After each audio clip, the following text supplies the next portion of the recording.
Hello दोस्तों, स्वागत है आप सभी का हमारे चैनल पुष्पोम एजुकेशन में। दोस्तों, आज की कक्षा में हम लोग वाच्य परिवर्तन पढ़ेंगे। वाच्य क्या होता है इसके बारे में हम जान चुके हैं। वाच्य के भेद कितने होते हैं इसके बारे में भी हम जान चुके हैं। उसके प्रयोग क्या हैं इसके बारे में भी हम लोग अध्ययन कर चुके हैं। अब इसमें कुछ तथ्य ऐसे थे कि जो परीक्षाओं में आप लोगों को मन मस्तिष्क में एक गलतफहमी पैदा करते, उसी डाउट को आज हम लोग क्लियर कर लेंगे। तो ये हमारा वाच्य वाला जो अध्याय है यह समाप्त हो जाएगा। तो आशा है कि आप लोग पिछली वीडियो को अच्छे से देख रहे होंगे। और मैं बार बार कहता हूँ कि कहीं कोई चीज़ समझ में न आए तो आप लोग एक बार कमेंट अवश्य करिए।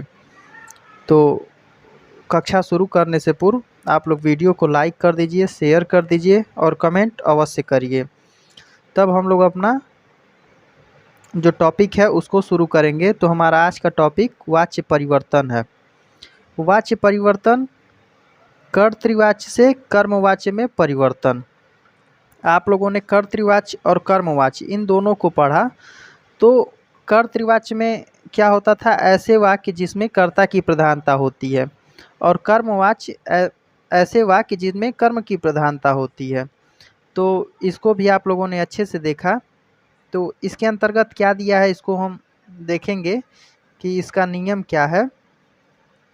कर्तृवाच्य से कर्मवाच्य बनाने के लिए कर्ता के साथ से या के द्वारा लगाकर कर्म की प्रधानता दर्शाई जाती है।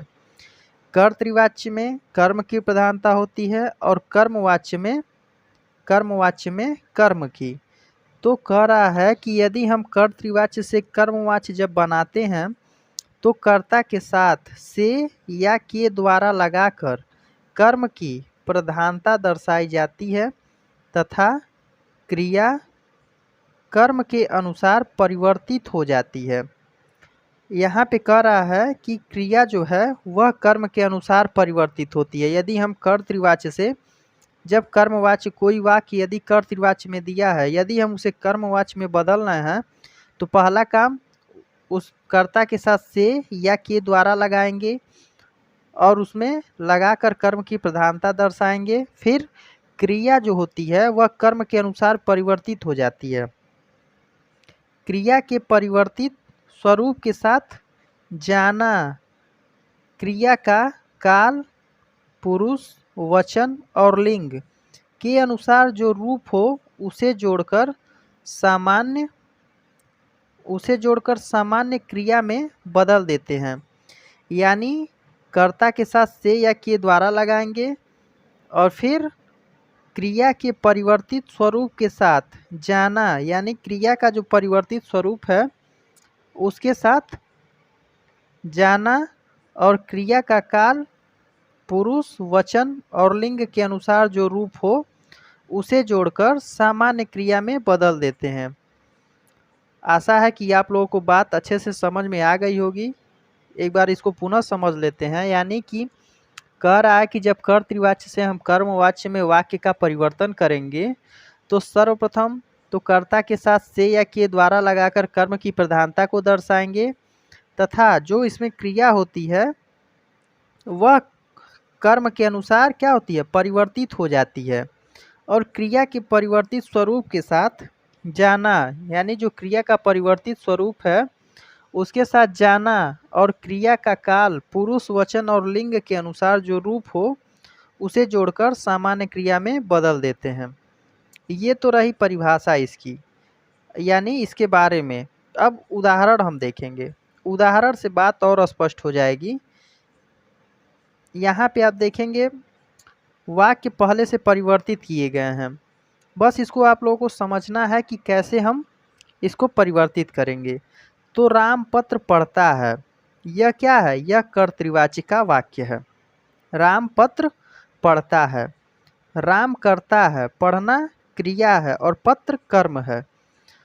तो जिसमें कर्ता की प्रधानता होती है, यानी इसमें कर्ता की प्रधानता है, वह जिसमें कर्ता की प्रधानता हो उसे कर्तृवाच्य कहते हैं और जिसमें कर्म की प्रधानता हो उसमें कर्मवाच्य। तो जब हम इसको कर्मवाच्य में बदलेंगे तो परिभाषा में हम लोग देखे थे कि कर्ता के साथ से, तो यहाँ पे देखेंगे राम यहाँ कर्ता है और इसके साथ से का प्रयोग किया जा रहा है, यानी राम पत्र पढ़ता है, और जब कर्मवाच्य में हम इसका परिवर्तन करेंगे तो हो जाएगा राम से पत्र पढ़ा जाता है।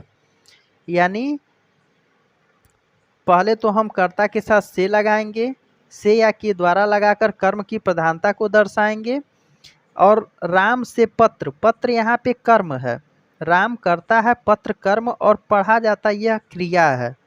तो कैसे वाक्य को परिवर्तित करते हैं ये आप देख लेंगे कि राम करता है, और नियम में कह रहा था कि कर्ता के साथ से या के द्वारा लगाकर पहले कर्म की प्रधानता दर्शाई जाती है तथा क्रिया कर्म के अनुसार परिवर्तित होती है।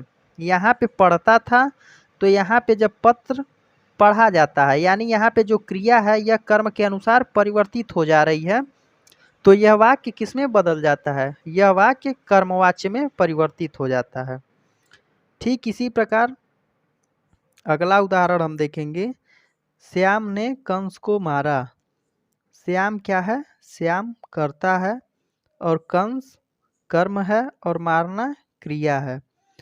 तो हम नियम में देख रहे थे कि कर्ता के साथ से या के द्वारा का प्रयोग करते हैं, तो जब इसको हम कर्मवाच्य में परिवर्तित करेंगे तो यहाँ पे कर्ता क्या है, श्याम, और इसके साथ हम के द्वारा का प्रयोग करके जो कर्म है उसकी प्रधानता दर्शाते हैं। तो इसमें इसकी प्रधानता क्या है, कंस, यानी जो कंस है यह कर्म है, और श्याम करता है, तो कर्ता के साथ हम से या के द्वारा का प्रयोग करके पहले कर्म की प्रधानता दर्शाते हैं, और जो कर्म क्रिया होती है वह कर्म के द्वारा परिवर्तित होती है। यहाँ पे मारा था, यहाँ पे मारा गया हो गया। तो इसी प्रकार से हम वाच्य को, कर्तृवाच्य को कर्मवाच्य में परिवर्तित करते हैं। यदि आप यह चीज़ यदि समझ में न आए तो आप कमेंट अवश्य करेंगे। तो यह कर्तृवाच्य से और कर्मवाच्य में हम कैसे वाक्य को परिवर्तित करते हैं इसके बारे में आप लोगों ने जाना। अब हम देखेंगे कि कर्तृवाच्य से भाववाच्य में कैसे परिवर्तन होता है, यानी इसका भी एक नियम है कि कर्तृवाच्य से भाववाच्य में कैसे परिवर्तन किया जाता है।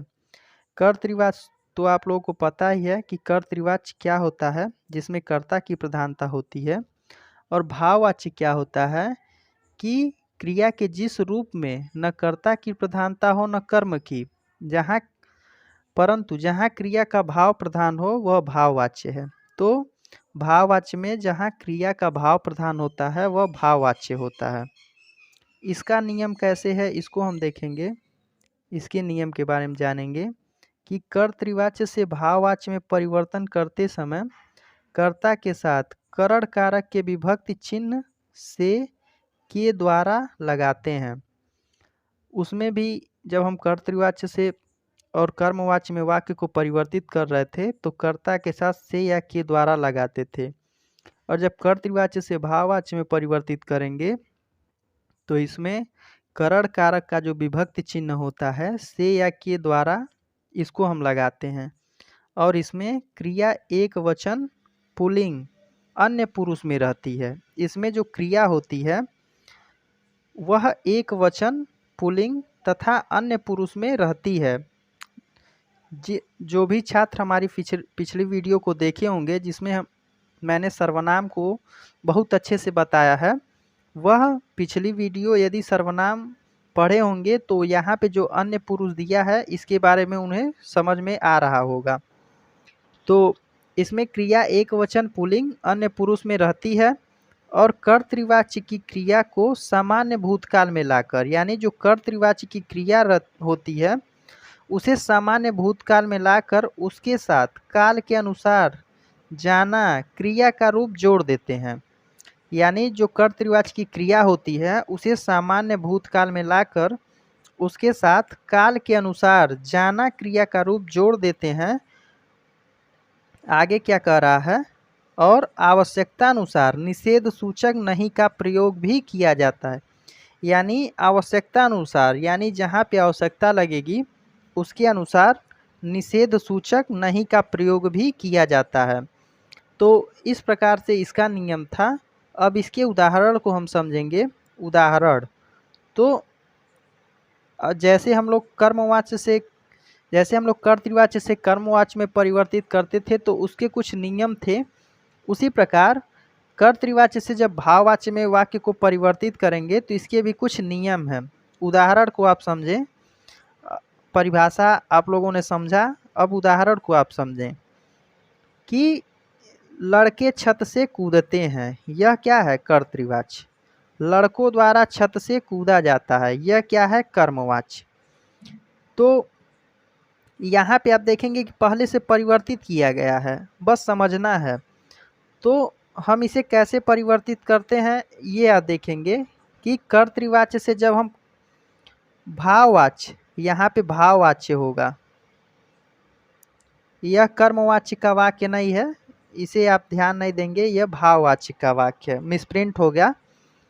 तो जब हम कर्तृवाच्य को भाववाच्य में परिवर्तित करेंगे तो पहले क्या करते हैं कि कर्ता के साथ जो करण कारक का चिन्ह होता है से या के द्वारा को लगाते हैं। तो यहाँ पे दिया लड़के छत से कूदते हैं, तो यहाँ पे लड़कों द्वारा छत से कूदा जाता है, यानी लड़के छत से कूदते हैं। और यहाँ पे सामान्य भूतकाल बना दिया जा रहा है, जो इसकी क्रिया है इसको सामान्य भूतकाल बना दिया जा रहा है कि लड़कों द्वारा छत से कूदा जाता है।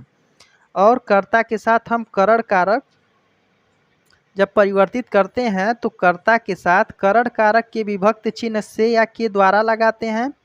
और इसमें क्रिया एक वचन पुल्लिंग तथा अन्य पुरुष में रहती है। इसमें जो क्रिया है वह एक वचन पुल्लिंग तथा अन्य पुरुष होती है, तो इसको भी आप ध्यान देंगे। अगला देखेंगे बालक नहीं सोया। तो जब यह कर्तृवाच्य है, जब इसे हम भाववाच्य में परिवर्तित करेंगे तो हो जाएगा बालक से सोया नहीं गए, यानी यहाँ पर करण कारक की विभक्ति चिन्ह से का प्रयोग होगा। और फिर ऐसे ही हम इसको परिवर्तित करते हैं। तो निश्चित रूप से यह चीज़ें आप लोगों को समझ में आ गई होंगी। यदि नहीं आए तो आप लोग कमेंट अवश्य करिए। यह भी एक महत्वपूर्ण टॉपिक था कि कर्तृवाच्य से कर्मवाच्य में वाक्य का परिवर्तन कैसे किया जाता है और कर्तृवाच्य से भाववाच्य में कैसे परिवर्तन किया जाता है। यानी कि इसमें हम निषेध सूचक आवश्यकता अनुसार निषेध सूचक नहीं का भी प्रयोग कर सकते हैं, यह भी नियम में दिया गया है। तो यहाँ पे वाच्य की कक्षा समाप्त होती है।